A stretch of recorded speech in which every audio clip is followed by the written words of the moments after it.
33 মামলায় ফুল আসামি জেলে। স্যার, আমি জাহালাম, সালেক না। দৈনিক প্রথম আলো পত্রিকার আজকে শিরোনাম ছিল এটি।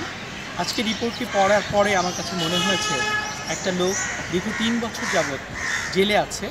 সে আমাদের বিচার ব্যবস্থার কাছে সে বারবার দাবি করছে যে সে এই ঘটনার সাথে জড়িত না, সে যে ব্যক্তি দোষী সেই ব্যক্তি সে না।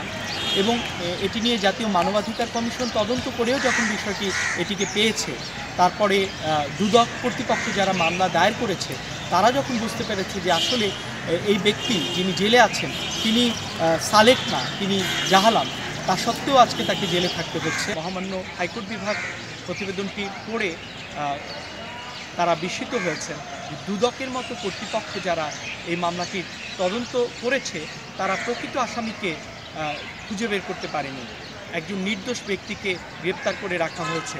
এই ঘটনাটির তদন্তের জন্য আজকে সুমোটো রুল ইস্যু করেছেন মহামান্য হাইকোর্ট বিভাগ।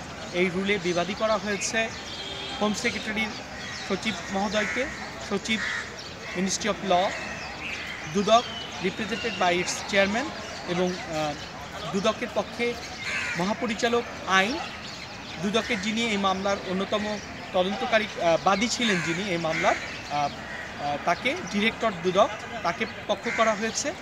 এছাড়া আইজি প্রিজন তাকে পক্ষ করা হয়েছে। আর যেহেতু মানবাধিকার কমিশন ঘটনা বিষয় পূর্বে তদন্ত করেছেন, তাই মানবাধিকার কমিশনকেও এই মামলায় পক্ষ করা হয়েছে।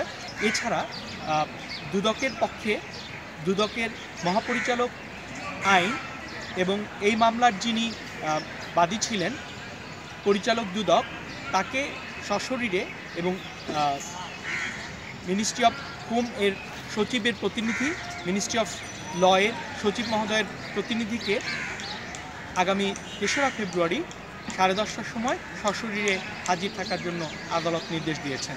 তাদের কাছ থেকে মূলত আদালত এই ঘটনার বিষয়গুলো কি হয়েছে, যে আসলেই নির্দোষ আসামি ভিতরে আছেন কিনা সেটি জানবেন এবং তারপরে প্রয়োজনীয় আদেশ প্রদান করবেন।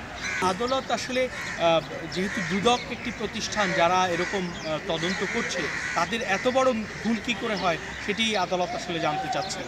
যে একজন নির্দোষ ব্যক্তি যিনি বারবার দাবি করছেন এবং তাকে তার যে অবস্থা দেখা গেছে রিপোর্টে যে সে খুবই গরিব এবং তাকে পাটকল থেকে অ্যারেস্ট করে আনা হয়েছে, অথচ অভিযোগ হচ্ছে যে সেই লোক 18 কোটি টাকা লোপাটের দায়ে, ব্যাংক জালিয়াতির দায়ে হচ্ছে অভিযুক্ত, অথচ তাকে অ্যারেস্ট করা হয়েছে পাটকল থেকে। এরকম একজন ব্যক্তি তাকে দিনের পর দিন আটক রাখা হলো।